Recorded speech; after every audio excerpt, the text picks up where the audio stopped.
विवादित बागेश्वर धाम के बाबा कथा छोड़कर क्यों भागे? किसने कर दिया बागेश्वर धाम वाले चमत्कारी बाबा को चैलेंज?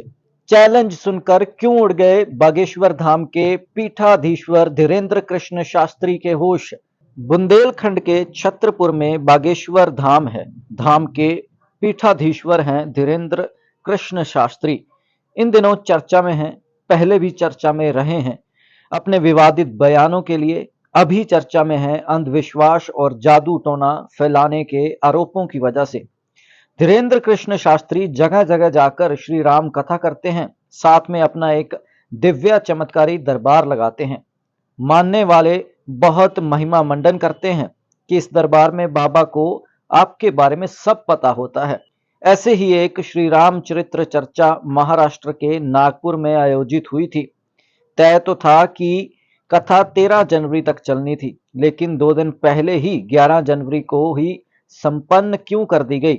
दरअसल नागपुर की एक संस्था ने धीरेन्द्र कृष्ण शास्त्री पर जादू टोना और अंधविश्वास फैलाने का आरोप लगा दिया।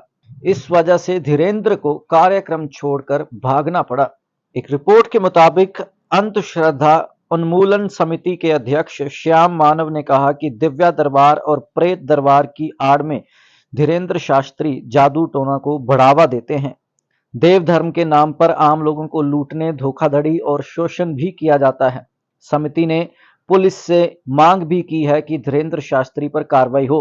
अंधश्रद्धा उन्मूलन समिति का कहना है कि उसकी तरफ से धीरेन्द्र शास्त्री को 30 लाख रुपए देने का चैलेंज किया गया था। ये कहा गया कि वो उन लोगों के बीच दिव्य चमत्कारी दरबार लगाएं और अगर वो ये दावा करते हैं कि सबके बारे में सब जानते हैं तो उनका सच बताएं। अगर वो उनके बारे में सच सच बता देते हैं तो वो उसे भेंट स्वरूप 30 लाख रुपए देंगे। लेकिन धीरेन्द्र ने चैलेंज स्वीकार नहीं किया और तो और 2 दिन पहले ही दिव्या चमत्कारी दरबार लगाए बिना ही नागपुर से चले गए।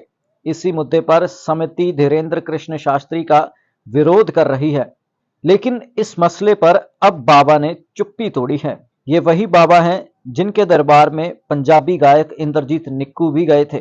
धीरेन्द्र शास्त्री बाबा ने स्थानीय मीडिया से बात करते हुए कहा कि उनके गुरुजी के जन्मदिन की वजह से सभी जगहों की कथा 2-2 दिन कम कर दी गई थी और इसी वजह से उन्होंने दरबार छोड़ दिया।